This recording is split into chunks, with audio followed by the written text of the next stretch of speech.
All women are different, but they are all women. This video is androcentric from a men's point of view and is presented as opinion, commentary, and debate. Expressing opinions is not violence. These are ideas to challenge, question, and argue in public, because classical liberalism relies on the First Amendment for its dialectic.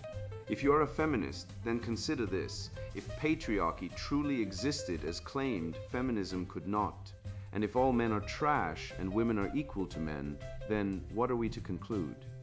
Women will die for their children, men will die for their wives and children, and God chose to die for all mankind. Authority rolls up with responsibility. If this framing of facts offends you, click off to a cute cat video.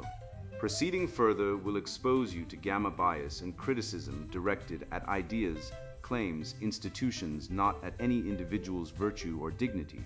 Our method follows the 7 liberal arts. The trivium, grammar, logic, rhetoric, and the quadrivium, arithmetic, geometry, music, and astronomy. And the transcendentals, the good, true, and beautiful. If this framework is not for you, feel free to exit now. It's no disgrace. Women are wonderful. God bless America. Men are great. Postmodern paradoxes, great replacement, debt, and civil war in Britain and Europe. Written by Conrad Riker. Available now. Links in description. The logic of the remote versus the spectacle of the banana.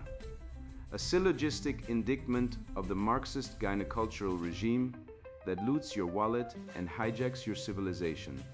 Look around you. You are not living in a civilization. You are living inside a holographic lie projected by a machine designed to lobotomize you while it picks your pockets.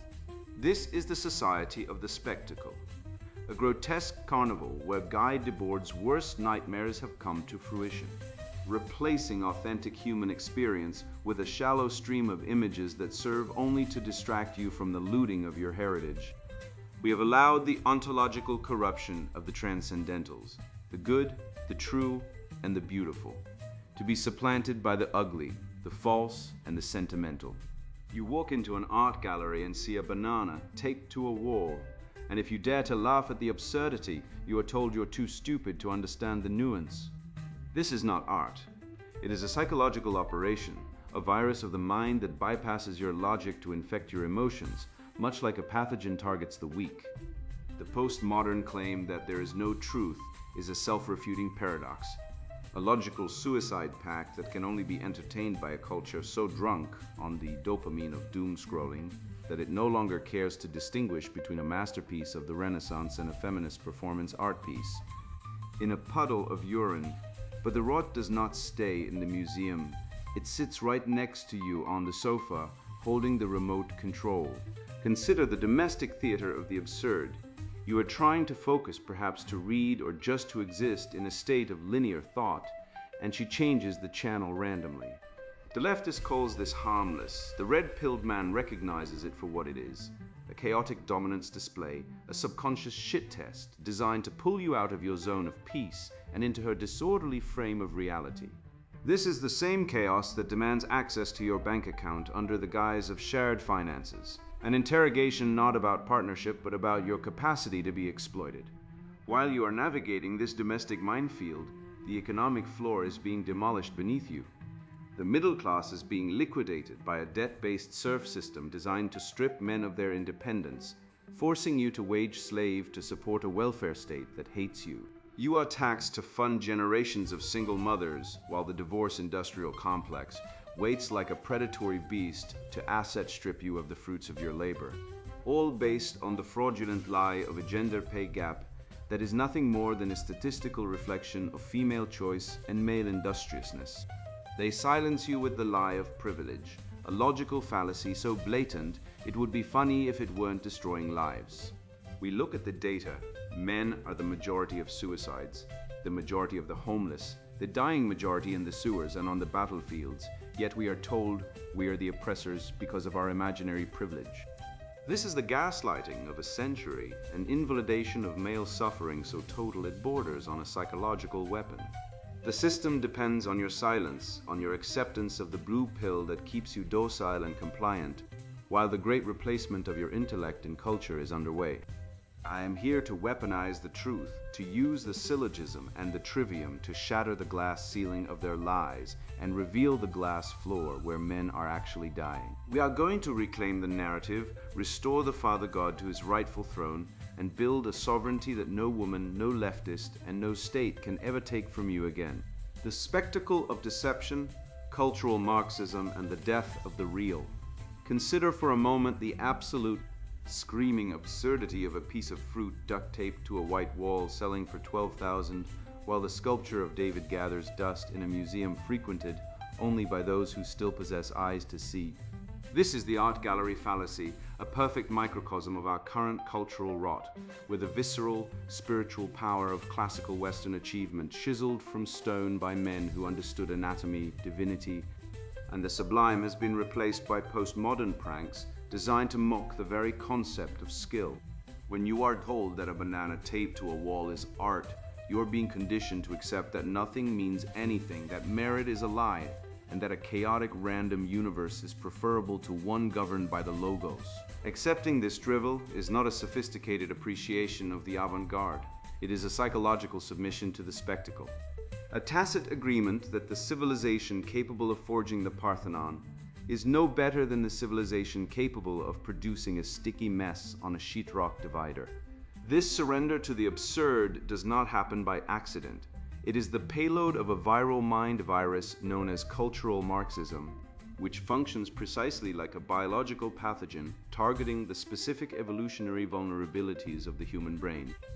This ideology is engineered to bypass the logical faculties, the prefrontal cortex where reason and skepticism reside, and instead infect the emotional centers, particularly those dominant in the female brain and the effeminate male, which prioritize consensus, safety, and social cohesion over hard, uncomfortable truths. It is a hijacking of our evolutionary biology, turning the empathy that once bound tribes together into a weapon of mass manipulation, allowing the pathogen to replicate through the host population until the host's ability to distinguish reality from fantasy is entirely destroyed. We are dealing with a mimetic plague that reprograms men to be docile worker drones and women to be angry agents of chaos, all serving the system that seeks to replace the European intellect with beige, genderless mediocrity. The foundational dogma of this virus is the postmodern claim that objective truth does not exist, a statement so profoundly stupid it collapses under the weight of its own contradiction the moment it is uttered. Let us apply the law of non-contradiction, the bedrock of the trivium, to this lunacy. If the statement "there is no truth" is true, then the statement itself is false. If it is false, then truth exists. This is a syllogistic refutation that leaves the leftist ideologue sputtering. Yet they persist because their ideology is not based on logic, but on the will to power. They embrace a paradox that can only exist in a civilization so suicidal it has lost the will to survive, trading the immutable laws of physics and nature for the shifting sands of feelings and subjective whims. We are witnessing the death of the real, where the map has replaced the territory, and the lie is celebrated as a liberation from the tyranny of facts. This assault on reality is nowhere more visible than in the frantic attempt to erase grammatical gender and objective linguistic standards, a campaign I identify as the erasure of the logos. Language is not merely a tool for description, it is the architecture of thought itself, built by the great minds of the West to reflect the divine order and rational hierarchy of the cosmos. By mutilating grammar, removing gendered pronouns, and inventing absurd neologisms to placate the feelings of the mentally ill, the leftists are attempting to rewrite the source code of human consciousness. They are trying to unmake the world as it is, to dismantle the distinction between strong and weak, male and female, creator and destroyer, leading inevitably to the chaos where the great replacement of European intellect and spirit is not just a theory, but a manifested reality of declining test scores and rising cultural illiteracy. We have seen this script before. We are living through the late stages of Rome, rehashed for the digital age. The bread and circuses that once distracted the populace while the empire burned around them have evolved into the dopamine-fueled doom-scrolling of our smartphones. The spectacle is the sedative administered before the execution of a civilization, a stream of endless, shallow images designed to lobotomize the masses, while the elites loot the cultural heritage of the West. Selling off the family silver to fund their own decadence. We are fiddling while Rome burns, except the fiddle is a TikTok feed and the fire is the deliberate, calculated dismantling of the moral and economic foundations that allowed us to build the greatest cultures in the known universe. This dismantling is, at its core, an ontological corruption of the transcendentals, a project to systematically destroy the good, the true, and the beautiful. The woke agenda actively seeks to replace these pillars of Western excellence with the ugly, the false, and the sentimental. They do not want you to seek the beautiful, because strength and order offend them. They offer you the sentimental, a weepy, weak approximation of love that demands nothing in return. They reject the good because it requires discipline and sacrifice.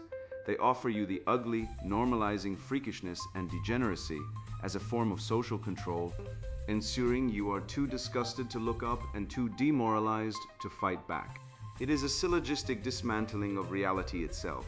If the good is merely a social construct, then there is no reason to pursue virtue, and without virtue, men revert to beasts. In this landscape of delusion, the androcentric witness stands as the only observer capable of piercing the veil of the spectacle. The rational man, unburdened by the emotional incontinence that defines the leftist mindset, is the sole entity capable of seeing the world as it truly is. Because he alone values substance over appearance and logic over emotion. While the blue-pilled masses are trapped in a hall of mirrors, the man who has embraced the red pill sees the strings on the puppets.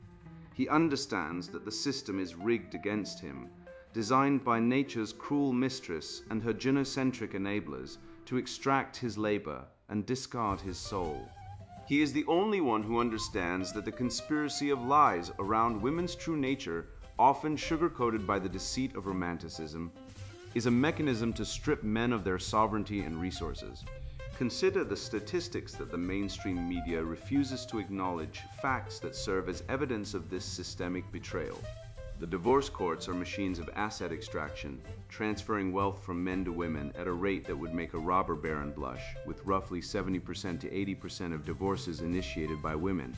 Yet men are the ones stripped of their children and livelihoods. We see the suicide rates of men in the West skyrocketing, a silent epidemic of male despair caused by a society that tells men they are toxic while demanding their utility. We see the reality of the mating market, where evolutionary biology dictates that while women seek security and provision, the modern welfare state and family court laws have rendered the implicit contract of marriage null and void, leaving men to raise children that are not even theirs. Cuckoldry rates in general populations suggest a non-trivial percentage of men are unknowingly raising another man's genetic legacy, a biological theft that would have triggered violent retribution in any sane era. This is the result of a society of the spectacle that has replaced authentic human experience with a stream of shallow images, effectively lobotomizing the masses, while the elite loot the cultural heritage of the West. The media is the enemy of the people because it is the enemy of the truth, a constant barrage of propaganda designed to make you hate your own history and your own biology. But we have a weapon more powerful than their lies, the trivium of truth. Logic, grammar, and rhetoric are the arms of the resistance, the means by which we deprogram the blue-pilled masses and save ourselves from the abyss. By understanding the structure of reality, we can dismantle the false narratives that keep us enslaved. We must weaponize aesthetics and reclaim the narrative by aggressively promoting authentic Western culture, beauty, strength, and logic as the ultimate antidote to the leftist visual pollution. It is time to stop playing defense. It is time to smash the modern Babylon of woke with the sledgehammer of objective reality. We must reject feminization as the weakness that presages the fall. For history shows us that every great collapse begins with the softening of the men and the corruption of the women. We must re-enshrine the truth, using it to carve a new path out of the darkness, reclaiming our birthright as the heirs of the greatest civilization the world has ever known, and refusing to let the parasites and the liars steal our future. We cannot simply paint over the cracks of a crumbling foundation with the gold of our heritage. for the rot runs much deeper than the canvas. It runs straight to the vault. The enemy has not just silenced our voices, they have pickpocketed our potential, understanding full well that a man cannot build a civilization when he is chained by debt. The cultural suicide we witness is subsidized by the economic homicide they have perpetrated against you. And if we are to truly reclaim our sovereignty, we must first reckon with the theft that funds our destruction. Empty coffers, the looting of the middle class and the male purse. Look at your bank balance and tell me what you see. Do not lie to yourself. You see the hollowed out carcass of your labor, the skeletal remains of ambition picked clean by a system designed to bleed you dry. This is not an economic accident, it is a meticulously engineered heist. We exist in a state of debt peonage, a modern form of serfdom, where usury is the whip and the national debt is the chain binding you to the yoke. The state, in collusion with the banking cartels, has stripped you of your independence, forcing you into wage slavery to fund a welfare apparatus that loathes your very existence. You are the beast of burden, taxed into oblivion to support a replacement population that has contributed nothing, while your own future is sold to the highest bidder in the bond markets before you are even born. Consider the syllogism of the family unit. The nuclear family is the fundamental economic unit of a free society. The state seeks total control. Therefore, the nuclear family must be destroyed. This is the logic of the cultural Marxist, the hidden engine driving the welfare incentives that tear husbands from wives and fathers from children. They cannot implement the communist utopia of total state dependence as long as the independent family exists to provide its own security. By making the welfare check more reliable than the husband, they have effectively abolished the family, replacing the patriarch with the state as the primary provider. This is not compassion. It is the prerequisite for totalitarianism, turning men into isolated economic units easily conquered and consumed. You have been sold the lie that your poverty is a result of not working hard enough, but the truth lies in the nature of the currency itself. We are suffering from gynocentric inflation, a phenomenon where an economy retooled to cater to female consumption inevitably leads to the devaluation of the currency. Production. The domain of men has been replaced by consumption. The domain of women in the hierarchy of economic value. When an economy shifts from building cathedrals and industries to peddling frivolous luxuries and immediate gratification, the money becomes worth less because it funds less creation. The demolition of the middle class is the price we pay for an economy that prioritizes the female shopping spree over the male factory floor, a financial house of cards built on the quicksand of debt spending. This brings us to the perennial screeching regarding the gender pay gap, a statistical hallucination designed to distract from the real theft. When we apply the rigorous tools of the trivium and look at the data, the narrative of oppression evaporates. The wage gap is merely a reflection of male industriousness and female choice. Men work longer hours in more dangerous fields and negotiate with the ferocity required by their biological imperatives. The market is rational. It pays for value and risk.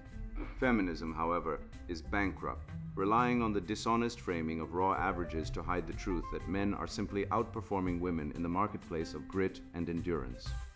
If women were truly being paid less for the same work, a corporation composed entirely of cold, greedy capitalists would hire only women to maximize profit. The fact that they do not proves the gap is a lie. The assault on your wallet does not stop at the workplace. It follows you into the home and invades the sanctity of your relationships. The demand for shared finances is not a partnership. It is a psychological shit test designed to strip the man of his resource sovereignty. It is an interrogation of your capacity to be exploited, a probe to see if you will surrender your economic defenses to a partner who has been culturally conditioned to view your assets as her rightful inheritance. When you hand over the checkbook, you are not showing love. You are surrendering your fortress, inviting the Trojan horse inside the gates where it can dismantle your sovereignty from within. This economic castration is enforced by the systemic removal of male spaces, the exclusion of men from universities and the workplace via DEI initiatives. This is not about equality. It is about removing the primary obstacle to totalitarian state control. The independent property-owning male is the only entity capable of resisting the encroachment of the state and thus he must be dismantled. By pushing men out of the corridors of power and education, they ensure that the only voices at the table are those compliant with the gynocentric agenda, leaving men with no refuge, no platform, and no hope of redress within the system. For those who attempt to navigate the nightmare of modern dating, the divorce industrial complex awaits like a meat grinder. This is the systemic transfer of wealth from the male creator to the state and the female consumer, framed as social justice but enacted as institutionalized theft. Alimony, child support, and asset division are nothing more than legal euphemisms for the plundering of a man's life work. The family courts do not dispense justice, they dispense punishment for the crime of masculinity, ensuring that even if you escape with your life, you will not escape with your capital. Look at the housing market and realize the severity of the trap. The cost of living crisis is a tax on the single male, who is forced to pay for generations of single mothers through the welfare state, rendering the traditional route to patriarchal authority a home of his own impossible. You are priced out of your own future, taxed to fund the mistakes and the consumption of those who view you as an ATM. The bachelor pad has become an unattainable dream for the average man, a luxury taxed out of existence to subsidize the very demographic that votes away your rights. You must wake up to the reality that you are living in a plantation economy where you are the livestock. The path to economic sovereignty lies in the rejection of this system. You must opt out of the debt economy, refuse to participate in the consumerist rat race, and hoard resources outside of the fiat banking system controlled by the gynocentric elite. Build generational wealth that cannot be seized, rely on your own tribe, and reclaim the transcendent spirit of Western civilization that built the greatest cultures in the known universe. The spell of ignorance is broken by the harsh light of truth.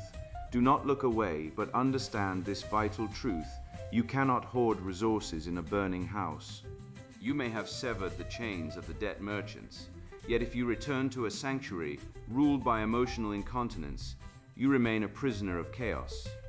The economic war is brutal, but it is a realm of logic compared to the theater of the absurd awaiting you in your own living room, where your peace is dismantled by a chaos agent disguised as a partner.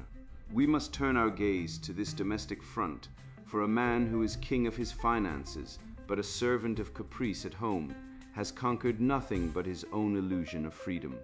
The domestic theater of the absurd, irritation, control, and the capricious nature of woman. Picture this. You have returned from the battlefield of the modern world, your mind exhausted from the relentless drudgery of keeping Western civilization afloat, and you sit in your sanctuary seeking only the linear, logical comfort of a documentary or a narrative arc. Just as the protagonist reaches the crux of his struggle, the screen flickers to a chaotic kaleidoscope of reality TV or emotional melodrama. You look over, bewildered, and there she is, the capricious architect of your domestic chaos, thumb on the button, a faint smirk playing on her lips. This is not merely a change of channel, it is a microaggression against the masculine order, a deliberate shattering of your zone of peace to assert dominance. This random disruption is the television remote and the chaos principle in action, a living metaphor for the female inability to respect linear narratives or the masculine need for focus. It is a subtle display of power, a reminder that while you are out conquering the world, she holds the remote control to your reality within the four walls of your home, turning your sanctuary into a domestic theater of the absurd where logic is subordinate to whim. You must recognize that this behavior is not a bug in the system, but a feature of her biology, hardwired into her very being by millennia of evolutionary selection. We are looking at the evolutionary biology of the female tantrum. That irritation you feel when she creates drama out of thin air. That is her ancient machinery running a diagnostic. It is hypergamy in motion. It is a shit test designed to filter out the weak genetic stock who cannot withstand emotional pressure. In the state of nature, a man who could not endure the capricious irritation of a female without losing his composure would be culled, his genes lost to the winds of history. She is not being mean. She is checking if you are still the apex predator she needs you to be, or if you have been domesticated into a docile, compliant gelding by a society that hates masculine strength. Her drama is a test of your frame, and if you flinch, apologize, or try to use logic against her emotion, you fail the test. And her contempt for you grows in direct proportion to your eagerness to please. When you inevitably fail these endless tests, or when you dare to assert your logical authority, the weapon of choice shifts from nagging to silence, the case study of the silent treatment as torture. Make no mistake, this withdrawal of intimacy is a psychological weapon of mass destruction, comparable to the sensory deprivation techniques used in interrogation camps to break the will of a prisoner. By cutting off the flow of validation and affection, she intends to isolate your mind in a vacuum of uncertainty, forcing you to second-guess your reality and beg for the crumbs of her attention. It is a calculated act of psychological warfare designed to break your spirit, to make you confess to crimes you did not commit, and to surrender your mental sovereignty to her emotional whims. It is cruelty masquerading as victimhood, and it is designed to leave you walking on eggshells in your own home. And if you dare to complain about this exhaustion, about the relentless erosion of your peace, you are immediately hit with the invalidation of male suffering via privilege. This is the Marxist inversion of reality, a logical fallacy so profound it borders on the demonic. You are told that your exhaustion is privilege, that your desire for a moment's respite is a manifestation of patriarchal oppression. Let us dismantle this lie with the syllogism of truth. Real privilege is immunity from consequences. Male suffering is quantifiable and ignored. We look at the statistics. Men commit roughly 90% of the suicides in the West. Men lose custody of their children in over 80% of family court cases. And men are the victims of violent crime at rates far higher than women. To tell a man on the brink of destruction, carrying the weight of the world on his shoulders, that he is privileged is not just a lie. It is a form of psychological gaslighting intended to suppress masculine dissent and force you into a state of perpetual apology for your very existence. This leads us directly to the partnership fallacy, the great lie of the egalitarian relationship model sold to us by the cultural Marxists. The proposition is that marriage is a partnership of equals. Let us do the math, because mathematics does not lie. In the modern domestic arrangement, the man provides 90% of the utility, financial security, home maintenance, protection, and logistics, while the woman demands 100% of the authority. She controls the emotional climate, the sexual access, and the domestic schedule. This is a mathematical impossibility. A system with two competing supreme authorities is by definition unstable and doomed to collapse. It is not a partnership. It is a parasitism disguised as cooperation. The partnership rhetoric is a trap to lure men into a contract where they are beasts of burden, stripped of their decision-making power and blamed when the whole inevitably collapses. Contrast this chaotic, neurotic state of the modern leftist-infected relationship with the stoic, rational stability of the red-pilled mind. We are dealing with the neuroticism of the leftist partner, a creature governed by emotional incontinence, where feelings are treated as facts and hysteria is revered as a heightened state of awareness. Using the trivium, we can distinguish between valid emotion, which is a response to reality, and manipulative hysteria, which is an attempt to replace reality. The woman in your life has been infected by an ideology that teaches her to view her own natural capriciousness as righteous rebellion against a non-existent tyranny. She is anxious not because the world is dangerous, but because she has been taught to hate the very order that keeps her safe. She is the agent of chaos, and you, the rational man, are the agent of order. We must address the domestication of the hunter, a tragedy of epic proportions. The domestic environment, once the sanctuary where the warrior returned to rest and regroup, has been weaponized against him. It has been transformed from a place of rest into a courtroom of constant negotiation and emotional management. You are not allowed to simply be. You are required to manage her feelings, interpret her sighs, and navigate the labyrinthine intricacies of her moods. The hunter's mind, designed for focus, strategy, and single-minded purpose, is being blunted by the constant low-level static of domestic trivia. This is by design. A broken hunter cannot protect the tribe, and a distracted man cannot see the tyranny rising at the gates. They want you exhausted at home so you cannot be dangerous in the public square. Therefore, we arrive at the only logical course of action, reclaiming the throne. You must re-establish the patriarchal structure in your relationships, not through tyranny or cruelty, but through the resolute assertion of logical authority. You must refuse to engage in the emotional theater. You must treat her tantrums like a child's scribbles, acknowledged but not taken seriously as a critique of your governance. You must be the rock, unmoved by her waves of emotion.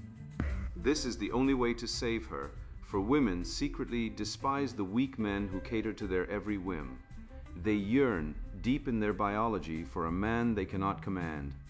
You save the relationship by ending the democracy and becoming the king of your castle. This brings us to the final, irrefutable syllogism of submission. If a man cannot have peace in his own home due to trivial interruptions and emotional terrorism, he cannot have peace in his mind. If he has no peace in his mind, he cannot think clearly, he cannot plan, and he cannot conquer the world outside his door. Therefore, he must enforce boundaries or expel the disruptor. There is no middle ground. You cannot negotiate with chaos. You cannot compromise with a force that seeks your destruction. The remedy is not dialogue, it is dominance. You must assert your will, reclaim your remote, your peace, and your throne, and in doing so, you reinvigorate the very spirit of Western civilization itself, one household at a time. This statistical obscenity is not an academic error. It is a declaration of war, a calculated strike against the very concept of masculinity designed to justify the extraction of male utility until the last man breaks. We have proven the lie of privilege, but to dismantle the machine, we must identify the operator. We are dealing with the pathology of the toxic feminine, a solipsistic entity that views truth not as a standard of reality, but as a barrier to its desires, a biological parasite that weaponizes emotional hysteria to extract the resources it cannot produce. We are not fighting a misunderstanding. We are fighting a malevolent evolutionary strategy that seeks to turn the builder of empires into the beast of burden, and it is time we called it by its name. The myth of privilege and the rise of the androcentric imperative, a society that devours its male children to feed the dissatisfaction of its female offspring, digs its own burial plot with a silver spoon. I present this not as speculation, but as a logical necessity for survival.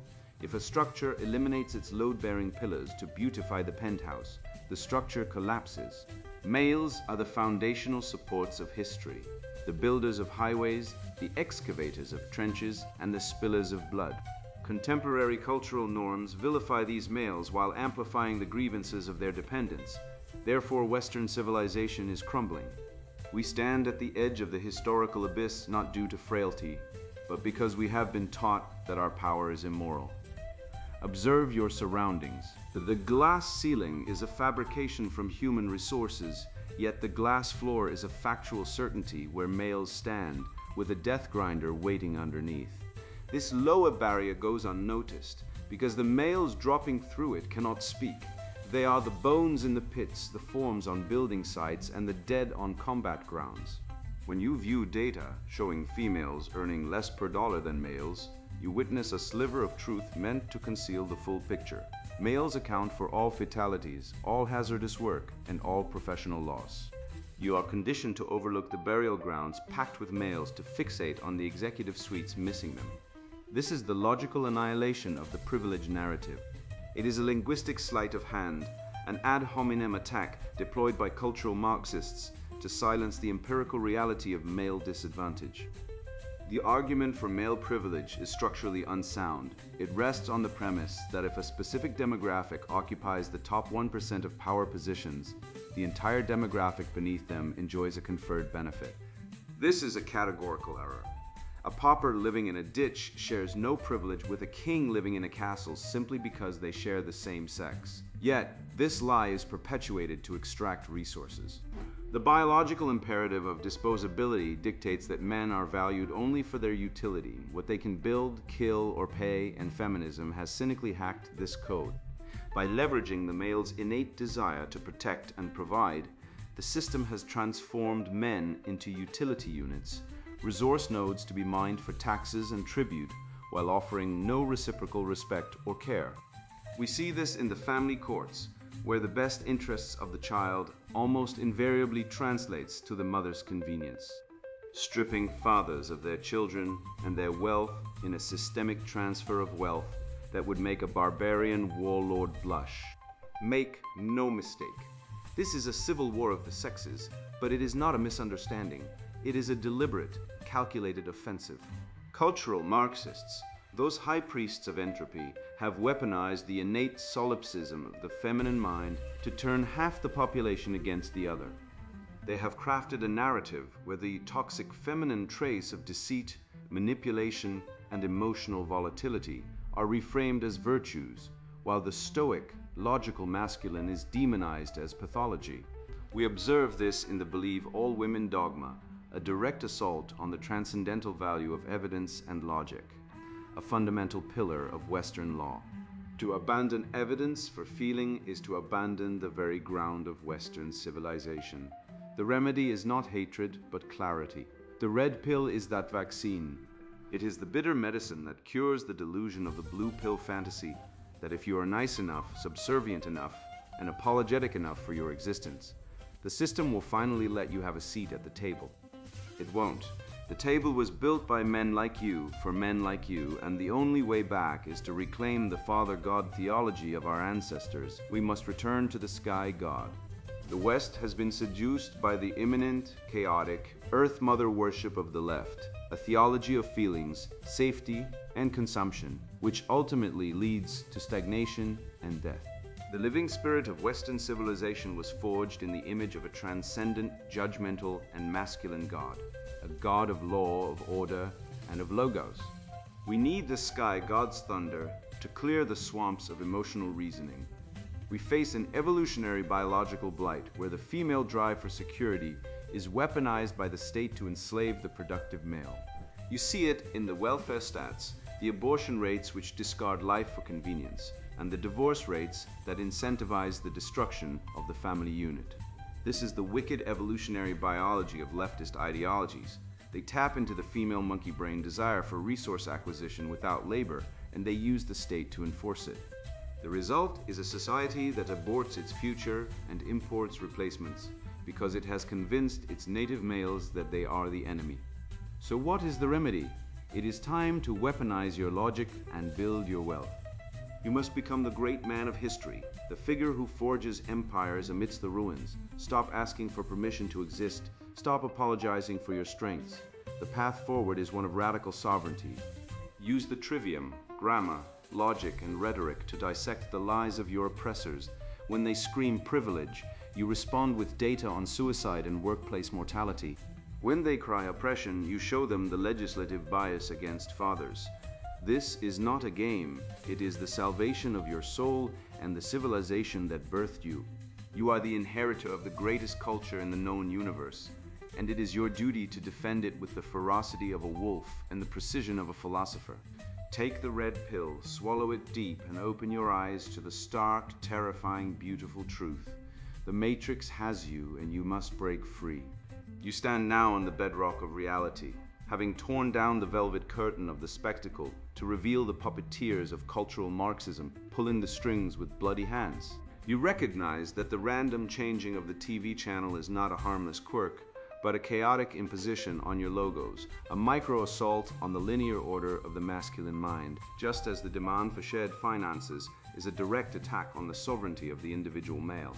We have proven, with the precision of a syllogism, that the gender pay gap is a ghost story told to scare children, while the demolition of the middle class is a very real, calculated expropriation of your labor to fund a genocentric welfare state that despises its host.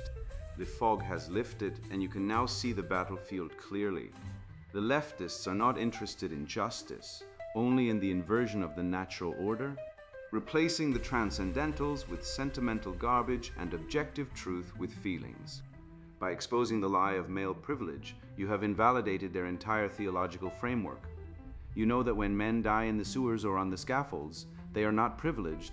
They are expended for a civilization that spits on their memory. This text has armed you with the facts. The cuckoldry rates, the family court corruption, the suicide statistics turning you into a fortress of reason that no shrieking feminist or effeminate bureaucrat can breach. Go now and reclaim your throne. Do not debate the bad actors, destroy their arguments with the trivium, and walk away while they sputter in their own emotional incontinence. You possess the remedy, the unyielding, androcentric spirit that built the greatest cultures in the known universe. Spread this red pill knowledge to every man willing to listen, save him from the blue pill delusion, and together we will rebuild the West on the foundation of strength, logic, and virtue. You are awake, you are ready. You are the antidote. And now the sponsored book introduction, Postmodern Paradoxes, Great Replacement, Debt, and Civil War in Britain and Europe. I watched my hometown gutted, factories shuttered, replaced by welfare offices. Men I knew, skilled tradesmen, became ghosts, hollowed out by unemployment. Divorce courts, stripping them bare, called bigots for wanting their own country. I saw schools where boys are medicated into compliance, taught their natural drive is toxic.